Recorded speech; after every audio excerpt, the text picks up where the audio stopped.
अस्सलाम वालेकुम दोस्तों, मैं हूं मुश्ताक खटक। आप देख रहे हैं मेरा YouTube channel Mushtaq birds academy. दोस्तों, गर्मियां आ चुकी हैं। सबसे पहले आपने ये करना है कि अपनी कॉलोनी, अपने केजेस में से लगाए हुए जितनी भी पैकिंग है, जिस हिसाब से भी आपने कवर किया था वो खोल लें। जिस तरह का ये देखें, ये खोल चुका हूँ मैं। पहले आपने देखा था प्लास्टिक था, ये थोड़ा सा हाफ आया हुआ था, तकरीबन इतना आया हुआ था, ठीक है। मगर अब गर्मी शिद्दत इख्तियार कर चुकी है, हब्स का माहौल है, तो मैंने फुल ऊपर कर दिया है। आप भी सबसे पहले चादरें, नेट, प्लास्टिक जो भी लगाया था सब कुछ हटा दें। मुझे नहीं लगता है कि अब कोई इलाका ऐसा होगा, अप्रैल का महीना चल रहा है, अप्रैल में मुझे नहीं लगता कि कहीं पर भी ठंड होगी भी तो शादी और नादी यूरोपियन ममालिक या कहीं हो जाएगी, मगर पाकिस्तान, इंडिया, बांग्लादेश मुझे नहीं लगता कि वहाँ पर सर्दी होगी। बहरहाल जहाँ पर टेम्परेचर सही है वो नहीं हटाएं, अपने हिसाब से करें।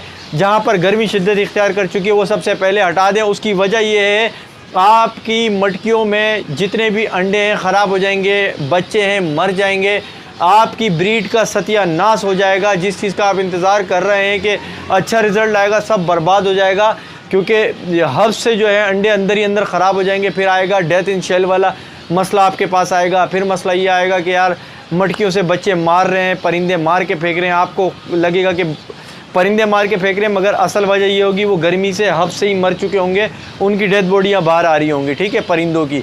तो इसलिए जो है हटा दें। सबसे पहले मैं आपको दिखा देता हूँ कि मैंने किस तरह से मैनेज किया है। अगर आपको कोई चीज़ अच्छी लग रही है वो बताएं। मेरा जो घर है, ये जो सेटअप है मेरा, ये आसमान के नीचे है, यानी इसके ऊपर कोई छत नहीं है, डायरेक्ट सूरज है और आसमान है। ये इस वक्त यूँ समझ लें 6th फ्लोर है, 6ठा फ्लोर है, जिसके ऊपर मेरा ये सेटअप है। तो डायरेक्ट तपती धूप डायरेक्ट पड़ती है। टीन की चादरें हैं, गलती से लगा ली थी, अब भुगत रहा हूँ मैं। तो तपती धूप जो है वो इस पर पड़ती है। कराची में कल या परसों का अगर मैं देखूँ तो 40 से ऊपर गया है टेम्परेचर, ठीक है, 41 टेम्परेचर गया है, ठीक। इसलिए जो है भाई इसको मैंने उठा दिया है, कवर ओवर सब हटा दिए, खुला है। और चीज़ भी आपको दिखाता हूँ। मैं कैमरे को ख़ुद पकड़ लेता हूँ, ठीक है, ख़ुद पकड़ के फिर मैं आपको दिखाता हूँ कि क्या है तरीक़ेकार। दोस्तों, ये है कॉलोनी। देखें, सब ओपन कर दिया मैंने, सब कुछ जितनी भी कवरिंग वगैरह थी सब हटा दिए। ये देखें ऊपर लपेट दिया मैंने प्लास्टिक को, ठीक है। और ये जो है ये 6ठा फ्लोर, जैसे मैंने बताया कि सूरज है, ऊपर सूरज है और नीचे ये है, यानी खुला आसमान है। इसके ऊपर देखें ग्रीन शेड नहीं था, मैंने ग्रीन शेड डाल दिया अभी रिसेंटली। ये रहा ग्रीन शेड, ये देखें ये ग्रीन शेड है। ये डबल, पहले ये वाला था, ठीक है, ये ना होने के बराबर था। अब मैंने थोड़ा मोटा वाला डाल दिया ताकि इस कॉलोनी के इस जगह पे, इस एरिया पे, फ़र्श पे जो है तपिश ना लगे, वरना दिन भर ये गर्म रहता है और आग की तरह गर्म हो जाता है। और इसी की हीट जो है फिर कॉलोनी के अंदर जाती है, उस कॉलोनी में भी जाती है और जो अब मैं आपको कॉलोनी दिखाऊँ वहाँ भी जाती है। अब मैं आपको ये दिखाता हूँ कि भाई ये टीन की चादरें देखें, लोगों ने टीन की चादरें रखी होती है, ये भी टीन की चादरें, ये देखें दिख रही है टीन, ये देखें ये टीन की चादरों से बना हुआ है ऊपर। अगर यहाँ अंदर से भी देखें तो वो देखें टीन की चादरें। तो टीन की चादरों में आपको पता है कि तपिश बहुत ज़्यादा जो है लगती है, अंदर आती है। तो इसको रोकने के लिए मैंने ये ग्रीन शेड लगाया है। और अब आप देखेंगे कि अगर मैं यहाँ लेके जाऊँ, पहले ये देखें इसके अपोजिट ये वाली कॉलोनी है, ठीक है, ये कॉलोनी है। इस कॉलोनी में मैंने पट्टे रखे हैं, यानी कि इस कॉलोनी से पट्टे जो भी थे सेल्फ फीड के निकल आए थे, उन्हें मैंने इस कॉलोनी में यहाँ पे रख दिया है। अगर आपको दिखें, वैसे डबल जाली हुई हुई है तो मुश्किल है दिखना, मगर एक हद तक दिख ही जाएंगे कहीं ना कहीं। ये देखें, ये दिख रहे हैं, ये सेल्फ फीड के पट्टे हैं। और इस कॉलोनी को भी देखें मैंने खोल दिया है, ये फ्रंट से खुला हुआ है, इसका भी प्लास्टिक ऊपर लपेट दिया मैंने, ये खुली हुई है सारी जगह। और इधर भी ये देखें ये कटिंग हुई हुई है इसकी, ये देखें चादर कटी हुई है, ये वाली चादर देख रहे हैं, ये कटा हुआ हिस्सा, इधर से धूप भी जाती है और वेंटिलेशन का काम भी करता है। अब मैं दोस्तों ये दिखाता हूँ कि मेरी कॉलोनी किस डायरेक्शन पे और क्यों मैंने नेट लगाया और क्यों कह रहा हूँ। देखें ये नेट लगा हुआ है, ठीक है। अब अगर मैं यूँ चलता हूँ तो आपको दिखेगा डायरेक्ट सूरज सामने, ये देखें, ये दिख रहा है सूरज, सूरज के आगे बादल आ गए थोड़े से, ये देखें। तो दोस्तों ये टिप्स थी आपको बताने के लिए। अब आप क्या करें, आप लोग अपने बर्ड्स को मशरूबात देना शुरू कर दें जो गर्मियों के लिहाज से होते हैं।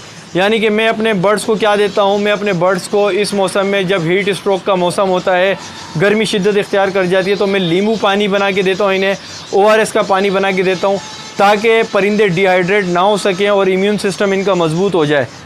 तो ये जो है ये समझ लें, मैं आपको एक वीडियो में दिखा भी दूंगा, नींबू पानी भी बनाता हुआ दिखाऊंगा।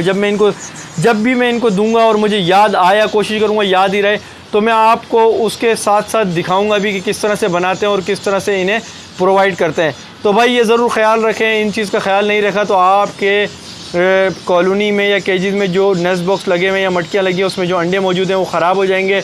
अगर अंडों के अंदर बच्चे बन चुके हैं तो वो अंदर ही मर जाएंगे, हब्स की वजह से मर जाएंगे, ठीक है। और दूसरा ये कि अगर बच्चे हैं तो बच्चे गर्मी से मर जाएंगे, फिर पेरेंट्स उनको बाहर फेंक देंगे।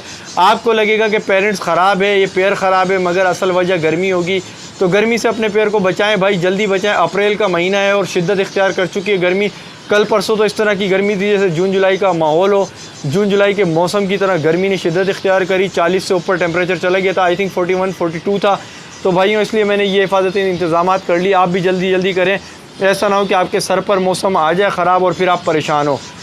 हाँ तो व्यूअर्स, उम्मीद करता हूँ जितना भी इस वीडियो में मैंने आपको बताया है वो बहुत अच्छे से समझ आ गया होगा और आपके लिए बहुत कारआमद साबित होने वाला है। ये जितनी ब्रीड आपके पास आ चुकी है वो ठीक है, इनफ है, बस उसी पे शुक्रगुजार हो। और जो मटकियों में से बच्चे निकल चुके हैं बाहर, उस नेस्ट बॉक्स उस मटकी को उतार के रख दे। मज़ीद ब्रीड ना ले तो बेहतर है, सिवाय एक दो पैरेट्स के जिनके इस वक्त सीज़न है, रिंग नेक हो गया, रॉ हो गया, उनके लिए नहीं कह रहा। बाकी ज़्यादातर मेजॉरिटी जो है उनका सीज़न ख़त्म हो गया, अब उन्हें रेस्ट पे ले जाना चाहिए। तो भाई वो शेड लगा दें, वेंटिलेशन कर दें, नींबू पानी ORS चलाना शुरू कर दें। उम्मीद करता हूँ ये टिप्स आपके काम आई होगी। और आप मेरे चैनल पर अगर नए हैं तो चैनल को सब्सक्राइब करें, बेल आइकन को ज़रूर क्लिक करें। वीडियो पसंद आई है इसे लाइक करें, अपने दोस्तों के साथ शेयर करें। ज़िंदगी रही, मिलेंगे नए टॉपिक पे नई वीडियो के साथ। तब तक के लिए अपना ख्याल रखिएगा, दुआओं में मुझे याद रखिएगा। अल्लाह हाफ़िज़।